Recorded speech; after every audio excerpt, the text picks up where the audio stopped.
తాకట్టులో ఉన్న బంగారం అమ్మాలనుకునే వారి ఇన్ఫర్మేషన్ ఇస్తే దాని వాల్యుయేషన్ బట్టి మీకు కమిషన్ కూడా ఇస్తుంది గోల్డ్ హబ్. నమస్తే, వెల్కమ్ టు మనం టీవీ. నేను వలి. ప్రస్తుతం నేను మియాపూర్ శ్రీకర హాస్పిటల్ దగ్గర ఉన్నాను. శ్రీకర హాస్పిటల్లో Lasya Nanditha PA cum driver ఎవరైతే ఉన్నారో ఆకాష్, ఆయన ఇక్కడ చికిత్స పొందుతున్నాడు. ఇన్సిడెంట్ జరిగిన తర్వాత రోడ్డు ప్రమాదంలో లాస్యా నందిత స్పాట్లోనే చనిపోయిన విషయం తెలిసిందే. ఘోర రోడ్డు ప్రమాదం జరిగింది. పటాన్చెరు ఓఆర్ఆర్ దగ్గర రోడ్డు పక్కన ఉన్న రైలింగ్ను బలంగా ఢీ కొట్టడం వల్ల లాస్యా నందిత చనిపోయిన విషయం తెలిసిందే. వెంటనే అక్కడ డ్రైవ్ చేస్తున్నటువంటి ఆకాష్ డ్రైవర్ ఎవరైతే ఉన్నారో ఆయన్ని పుటాపుట్టిన ఆసుపత్రికి తీసుకొచ్చారు. మియాపూర్ ఆసుపత్రిలో ప్రస్తుతం చికిత్స పొందుతున్నాడు. లోపలికి వెళ్ళి డాక్టర్లను కూడా కలిసే ప్రయత్నం చేశాం. ఆకాష్ ఆరోగ్య పరిస్థితి ఏ విధంగా ఉంది, ఎందుకంటే ఆకాష్ ఆరోగ్య పరిస్థితి అసలు ఏంటన్న విషయానికి సంబంధించి ఇంతవరకు ఎలాంటి ఇన్ఫర్మేషన్ లేదు. ఆకాష్ ఏంటి సీరియస్ కండిషన్లో ఉన్నాడా, లేకపోతే ఆకాష్కి ఎలాంటి గాయాలయ్యాయి, ఆయన ప్రాణానికి ఏమైనా ప్రమాదం ఉందా, వీటన్నిటికి సంబంధించి డీటెయిల్స్ తెలుసుకునే ప్రయత్నం చేద్దామని ఇవాళ శ్రీకర హాస్పిటల్లో మేము డాక్టర్లను సంప్రదించే ప్రయత్నం చేశాం. లోపలికి వెళ్ళాము, మాట్లాడాము. అయితే డాక్టర్లు ఇచ్చిన ఇన్ఫర్మేషన్ మీకు తెలియజేసే ప్రయత్నం చేస్తున్నాను. ఫీమర్ నెయిలింగ్ సర్జరీ జరిగింది. అంటే ఎప్పుడైతే ఆసుపత్రికి తీసుకొచ్చారో తెల్లవారుజామున ఘటన జరిగిన తర్వాత మధ్యాహ్నం అంటే 3-4 గంటల్లోనే ఒక సర్జరీ జరిగింది. అది ఫీమర్ నెయిలింగ్ సర్జరీ. అంటే కుడి తొడ భాగానికి ఎముకకు సంబంధించి సర్జరీ చేశామని డాక్టర్ల దగ్గర నుంచి సమాచారం వచ్చింది. అయితే డాక్టర్లతో ఒకసారి మీరు మీడియాతో మాట్లాడండి అని చెప్పి నేను అడిగే ప్రయత్నం చేశాను. అయితే వద్దు, మీడియాతో నేను మాట్లాడలేను, కానీ అసలు ఏం జరిగింది, ఎలాంటి సర్జరీ చేశామో, అతని కండిషన్ ఏ విధంగా ఉంది, మీకు ఓవరాల్గా చెప్పే ప్రయత్నం అయితే నేను చేస్తానని చెప్పారు. అవి నేను నోట్ చేసుకున్నాను. ప్రస్తుతం driver cum PA Akash, Lasya నందితకి సంబంధించిన డ్రైవర్ కమ్ పిఏ ఆకాష్కి సంబంధించిన హెల్త్ బులెటిన్ ఈ విధంగా ఉంది. ఫీమర్ నెయిలింగ్ సర్జరీ చేశారు. కుడి తొడ ఎముకకి సంబంధించిన సర్జరీ సక్సెస్ఫుల్గా పూర్తయినట్టుగా తెలుస్తోంది. అలాగే కండిషన్ ప్రస్తుతం స్టేబుల్గానే ఉందని చెప్పారు. తర్వాత ఐసీయూకి కూడా షిఫ్ట్ చేసామని చెప్పారు.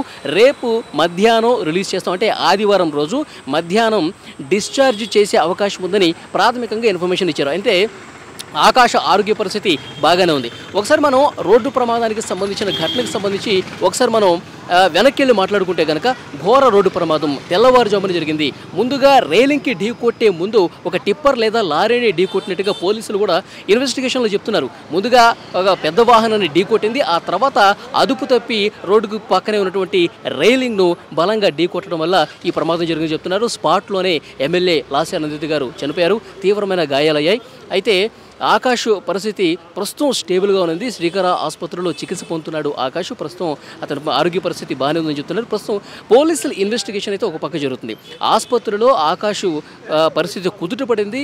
డిశ్చార్జ్ అయ్యే అవకాశం అతి కొద్ది గంటల్లోనే ఉందని చెప్తున్నారు. వాళ్ళ బ్రదర్స్ కూడా ఇక్కడే ఉన్నారు. ఆకాష్కి సంబంధించిన బ్రదర్స్ ఆసుపత్రి దగ్గర ఉన్నారు. వాళ్ళతో కూడా మేము మాట్లాడే ప్రయత్నం చేశాం. అయితే మీడియా ముందు రావడానికి వాళ్ళు అంత సానుకూలత వ్యక్తం చేయలేదు. మీడియాతో మేము మాట్లాడము అని చెప్పేసి అన్నారు. అయితే మీ బ్రదర్ కండిషన్ ఎట్లా ఉంది, డాక్టర్స్ ఏం చెప్పారు, ఒకసారి ఇవ్వండి ఇన్ఫర్మేషన్ అని చెప్పి అడిగినప్పటికీ కూడా మేము మీడియాతో మాట్లాడము అని చెప్పేసి వాళ్ళు చాలా స్పష్టంగా చెప్పారు. అందుకని వాళ్ళ బైట్స్ కూడా మేము తీసుకునే ప్రయత్నం చేయలేదు. అంటే వాళ్ళకి ఇష్టం లేదు మాట్లాడటానికి, ఏం జరిగింది, ఏంటి, ప్రస్తుతం ఎట్లా ఉంది ఏంటి అనేది.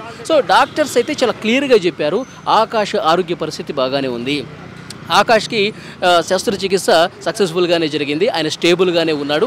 రేపు డిశ్చార్జ్ చేయబోతున్నాము, అంటే ఆదివారం రోజు డిశ్చార్జ్ అవుతున్నాడని చెప్పి డాక్టర్లు అయితే క్లియర్గా చెప్పారు. సో పోలీస్ అధికారులు కూడా ఎప్పటికప్పుడు అప్డేట్స్ ఇస్తూ ఉన్నారు. ఈ రోడ్డు ప్రమాద ఘటనకు సంబంధించి ఎప్పటికప్పుడు దర్యాప్తు మరింత వేగవంతం చేస్తున్నామని చెప్తున్నారు. అసలు రోడ్డు ప్రమాదం జరిగిన తర్వాత ఆకాష్ ఎవరికి ఫోన్ చేశాడు, తర్వాత అతని కాల్ లిస్ట్ను కూడా పూర్తిగా చెక్ చేస్తున్న పరిస్థితి కనిపిస్తోంది. దాంతోపాటు సీల్డ్ బెల్ట్లు ఆకాష్ పెట్టుకున్నట్టుగా ఒక ఇన్ఫర్మేషన్ అయితే ఉంది. లాస్యా నందిత పెట్టుకోలేదని ఒక సమాచారం ఉంది. దీనికి సంబంధించి కూడా లోతుగా ఇన్వెస్టిగేషన్ జరుగుతున్నటువంటి పరిస్థితి కనిపిస్తోంది. సో ఓవరాల్గా అయితే శ్రీకర్ ఆసుపత్రిలో ప్రస్తుతం ఆకాష్ ఆరోగ్య పరిస్థితి నిలకడగానే ఉందని ఒక సమాచారం అయితే వస్తుంది. ఎందుకంటే నిన్నటి నుంచి స్పాట్లో లాస్యా నందిత చనిపోయారు. అయితే కొంత గాయాలతో బయటపడ్డారు డ్రైవర్ కమ్ పిఏ ఆకాష్. అయితే ఆకాష్కి సంబంధించి హెల్త్ బులెటిన్ ఏంటి, ఆరోగ్య పరిస్థితి ఏంటనేది నిన్నటి నుంచి ఇప్పటి వరకు నాకు కూడా అసలు క్లారిటీ లేదు. అసలు ఎవరు కూడా బయటికి చెప్పని పరిస్థితుంది. అసలు గ్రౌండ్లో ఏది పరిస్థితి, ఆసుపత్రిలో ఎట్లా ఉంది సిచ్యువేషన్, డాక్టర్స్ ఏమంటున్నారు, అతనికి ఏమైనా సీరియస్గా ఉందామని చెప్పి ఈ ఇన్ఫర్మేషన్ ప్రజలకు తెలియజేద్దామని చెప్పి నేను ఆసుపత్రికి వచ్చాను, డాక్టర్లతో మాట్లాడాను. అతని కండిషన్ క్రిటికల్గా ఏమీ లేదు, అంత నార్మల్గానే ఉంది. ఒక సర్జరీ అయితే జరిగింది తొడ భాగానికి, అంతా ఇప్పుడు ప్రస్తుతం కుదుటపడింది. అతని ఆరోగ్యం డిశ్చార్జ్ చేయడానికి సిద్ధంగా ఉన్నామని కూడా డాక్టర్స్ చెప్పిన పరిస్థితి కనిపిస్తుంది. ఇది ఆసుపత్రి దగ్గర ఉన్నటువంటి లేటెస్ట్ ఇన్ఫర్మేషన్.